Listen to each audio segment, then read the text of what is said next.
आजकल बहुत हंगामा चल रहा है ना, चमार वर्सेस वाल्मीकि चल रहा है।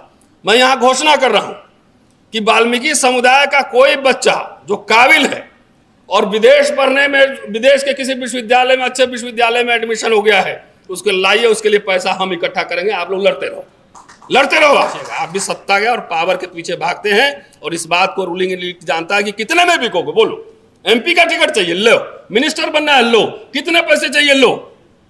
ऐसे लोग कभी आपका नेतृत्व नहीं ले सकते हैं। वो कहीं ना कहीं आपको अजगरनाथ है, अजगरनाथ पेट में निगल लेगा। अब पता लगा कि आप खाली ढोलक बजाते रहो, मूर्ति में देखो, मूर्ति में पत्थर की खेती खाली करो।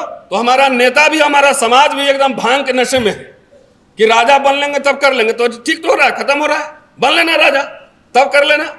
तो राजा बनोगे तो राज सिस्टम चलाने के लिए, पीएम बनोगे तो पूरा सिस्टम चलाने के लिए बड़ी संख्या में इंटेलेक्चुअल, ब्यूरोक्रेट, एक्सपर्ट चाहिए होंगे। बनाए एक्सपर्ट। डॉक्टर अंबेडकर तो आरक्षण लेने वाला बने, उससे ज्यादा विद्वान है, उससे ज्यादा बड़े नेता है। यह सब दुनिया का सबसे बड़ा झूठ है कि हम आरक्षण देने वाला बनेंगे। एकदम गलत बात है। जो मिला था वो भी खत्म हो रहा है। तो सांपनाथ, नागनाथ, एक और होता है अजगरनाथ। तो अजगरनाथ तो निगल ही गया। अब दलित के नाम पे वोट ले लिया, जाके आरएसएस बीजेपी में मिल गया।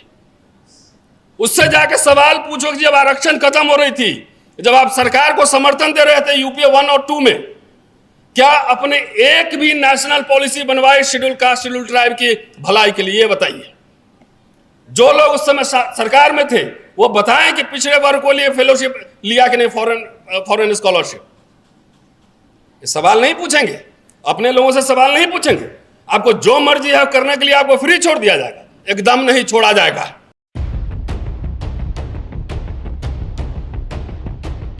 मैं गुस्सैल आदमी हूं, बाबा साहब का बिगड़ा चला कहता हूं। मैं अपने आप को अंबेडकरवादी नहीं कहता।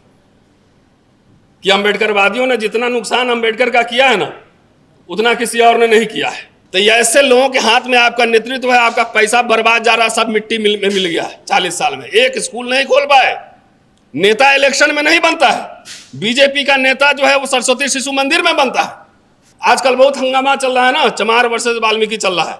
मैं यहाँ घोषणा कर रहा हूँ कि वाल्मीकि समुदाय का कोई बच्चा जो काबिल है और विदेश पढ़ने में, विदेश के किसी विश्वविद्यालय में, अच्छे विश्वविद्यालय में एडमिशन हो गया है, उसको लाइए, उसके लिए पैसा हम इकट्ठा करेंगे। आप लोग लड़ते रहो, लड़ते रहो। तो ये मैं आक्रोश में कह रहा हूं, यह आक्रोश में कह रहा हूं कि अनरियलिस्टिक ड्रीम्स आप मत देखा कीजिए। तो सांपनाथ के जमाने में आपकी कोई जमींदारी थी, कोई बैंक था, कोई इंडस्ट्री था, कुछ था, पानी पीने के लिए था। उसी 40-50 साल में आपके दरवाजे पे हैंडपंप लगे। कोई राजा महाराजा नहीं था, सब 10वीं 12वीं पढ़ के नौकरी में आया। उसका बेटा आईएएस बना, थोड़ा ठीक हुआ, फिर वो पढ़ा, थोड़ा आगे बढ़ा। और नागनाथ अभी जो बैठा हो ना, जिसको नागनाथ कर रहे हैं, पूरा निगल रहा है, निगल रहा है। ऐसे जो बना था मिडिल क्लास 40-50 साल में, उसको खत्म कर रहा है, क्योंकि वो समझ गया है कि इसी सरकारी स्कूल में पढ़ के ये सब हमारे जैसे लोग आंदोलन कर रहा है, सवाल खड़े कर रहा है, इसलिए पहले तो डिमोलिश करो। तो सांपनाथ, नागनाथ, एक और होता है अजगरनाथ। तो अजगरनाथ तो निगल ही गया। अब दलित के नाम पे वोट ले लिया, जाके आरएसएस बीजेपी में मिल गया।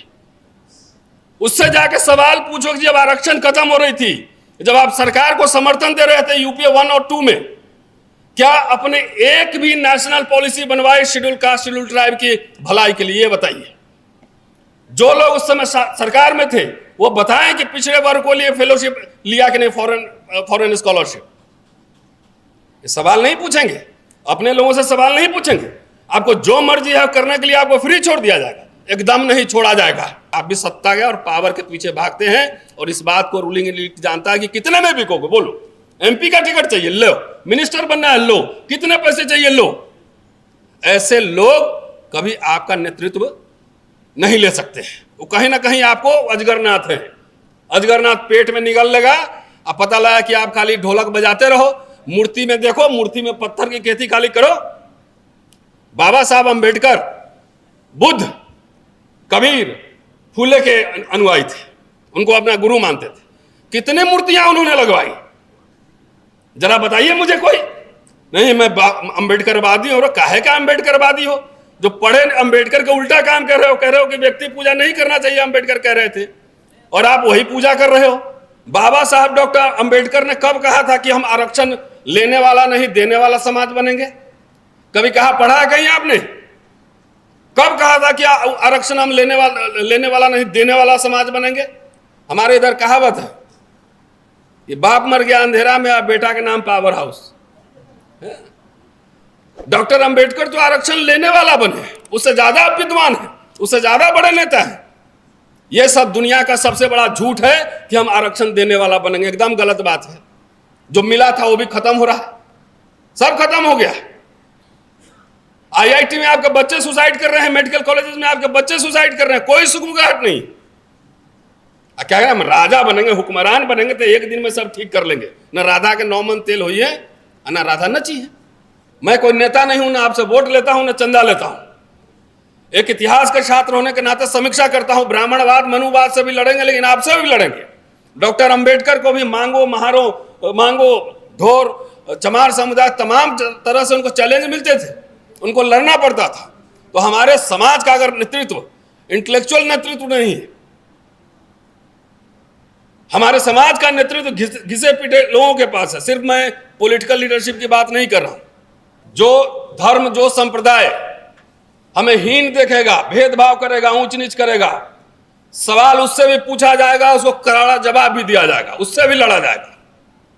लेकिन हम अपने समाज को स्कॉट फ्री नहीं छोड़ सकते, फ्री नहीं छोड़ सकते। आलोचना इनकी भी होगी कि 40 साल से आप मिशन मूवमेंट चला रहे हैं। कौन सा अचीवमेंट है मुझे बताइए, कौन सा अचीवमेंट है? जो सरकारी बाबू लोग का संगठन है, करोड़ों करोड़ चंदा जा रहा है, अपनी नौकरी बचवा पाए अपने डिपार्टमेंट में। रेलवे में इतना बड़ा एम्प्लॉय एसोसिएशन है, तमाम जगह है। कभी कोऑर्डिनेशन कमेटी बनी कि निजीकरण के खिलाफ हम भारत बंद करेंगे? तो नहीं। जो प्राइमरी काम है उसको छोड़कर हम क्या कर रहे हैं? तब मिशन मूवमेंट चला रहे हैं, कुंजी छाप किताब लेके गांव गांव घूम रहे हैं, पर्ची काट रहे हैं, चंदा काट रहे हैं। कोई भारत बंद रोजगार के सवाल पर, कोई भारत बंद शिक्षा के सवाल पर, कोई भारत बंद स्पेशल कंपोनेंट के नाम पर कभी चर्चा में है इस समाज में? आपके बच्चों को फेलोशिप नहीं मिल रहा है, जाके देखिए आउटसोर्सिंग हो गया है, जाकर देखिए प्राइवेटाइजेशन हो गया है, मिनिस्ट्री में जाके देखिए एनजीओ काम कर रहे हैं और वहां पे आपके 5 आदमी भी नहीं मिलेंगे। कोई टेंशन है? कोई टेंशन नहीं है समाज में। भाई साहब, आरक्षण पहले कटहल था, उसमें जगजीवन राम जब मंत्री थे और रेलवे में, और जब बैंक का नेशनलाइजेशन हुआ तो एक जाति को नौकरी नहीं मिली थी। जो काबिल होता था, उठाओ भाई, कहाँ एम्प्लॉयमेंट एक्सचेंज में नाम लिखवाओ। यहाँ पुराने लोग बैठे हुए बताएंगे कि एक आदमी को 3-3 नौकरियां मिलती थी, 3-3 नौकरियां मिलती थी। अब आरक्षण जो है ना, बिजू आम हो गया। बिजू आम समझते हैं? इतना छोटा छोटा होता है, उसमें आम का रस कम होता है, गुठली ज्यादा होता है। और कुछ दिन बाद जो है ना, वो रस भी खत्म हो जाएगा, खाली गुठली का गुठली बचा रहेगा। ये हालत हो चुकी है। ये समाज इतना एहसान फरामोश समाज भी है। मैं खुल के कहता हूँ, नाराज हो जाइएगा तो मर्सिडीज थोड़ी मुझे दिए थे कि वापस ले लीजिएगा। बाबा साहब ने क्या कहा था, ये बात मैं आपको बताऊंगा कि ये आरोप उनके ऊपर भी लगता था कि सारा महार खा गए। जैसे आजकल टर्मिनोलॉजी चला हुआ है कि यादव जाटव खा गए सब। हमारे दलित लोग जो है ना, गांधी के हरिजन और क्या क्या दरिजन, ये सब आरएसएस संघ के स्कूल में बनता है। ये सांपनाथ है, एक नागनाथ है। तो सांप और नाग का अंतर क्या है बताओ जरा, पूछो तो अंतर नहीं बताएगा। तो सांपनाथ के जमाने में, जिसको सांपनाथ कहते हैं, बैंक का राष्ट्रीयकरण हो गया। तो कितने दलितों के बैंक थे जिसका नुकसान हुआ? जरा बताना, हाथ उठाओ। कितने दलित के बैंक थे? अगर लैंड रिफॉर्म हुआ, प्रीवी पर्स खत्म हुआ, तो कितने रजवाड़े आपके थे कि जिनका राजपाट खत्म हो गया? उससे आपको फायदा नहीं मिला। जीरो बैलेंस पे संजय जी बताइए, इंजीनियरिंग कॉलेज में आप पढ़े हैं कि नहीं पढ़े? 300 रुपए में पढ़ते हैं हम लोग, 1000 रुपए में दिल्ली यूनिवर्सिटी में पढ़े हैं। 1000 महीना में हॉस्टल भी रहना भी है, पढ़ना भी है। मेडिकल कॉलेज में आपके बच्चे फ्री में पढ़ते थे, आप पढ़े होंगे। ऐसा कैसा एहसान फरामोश हो सकता है जो आंख बंद कर ले सीधा? आज एक बच्चा का पढ़ने के लिए 30 लाख रुपए, 40 लाख रुपए लग रहे हैं। पढ़ाएंगे आप? मेरे पास रोज 5 फोन आता है कि मेरे लिए क्राउड फंडिंग कर दीजिए। एक आदमी क्राउड फंडिंग करे, जिसको करोड़ों अरबों चंदा दी, उससे जाके बोलो यूनिवर्सिटी खोलने के लिए, मेडिकल कॉलेज खोलने के लिए। हमारा नेता भी, हमारा समाज भी एकदम भांग के नशे में है कि राजा बन लेंगे तब कर लेंगे। तो ठीक तो हो रहा है, खत्म हो रहा है, बन लेना राजा। तब कर लेना। तो राजा बनोगे तो राज सिस्टम चलाने के लिए, पीएम बनोगे तो पूरा सिस्टम चलाने के लिए बड़ी संख्या में इंटेलेक्चुअल, ब्यूरोक्रेट, एक्सपर्ट चाहिए होंगे। बनाए एक्सपर्ट। जो लुटियन जोन में एलीट बैठता है ना, जो जिमखाना क्लब में, मैं कभी कभार जाता हूं उधर, वो आप लोग को देख के हंसता है कि देखो फिर एक नया पार्टी आ गया, ये भी राजा बनेगा, ये भी हुक्मरान बनेगा। बोला एक काम करो, बजट में थोड़ा और काटो इसका पैसा। सिर्फ 2 कम्युनिटी भारत में जिसको किसी तरह का आरक्षण नहीं है, वो है दलित मुसलमान और दलित क्रिश्चियन। इसको खाली रिजर्वेशन नहीं, बाकी ब्राह्मण ओबीसी में भी है, शेड्यूल ट्राइब में भी है, ईडब्ल्यूएस में भी है, जनरल में भी है। उसी तरह से आप देख लो उठा के, ठाकुर भी कहीं ओबीसी में है, कहीं एसटी में है। बिहार में हमारे यहाँ ब्राह्मण ओबीसी में है, कुछ ब्राह्मण, उत्तर प्रदेश में भी। तो बेचारा इनका क्या कसूर है?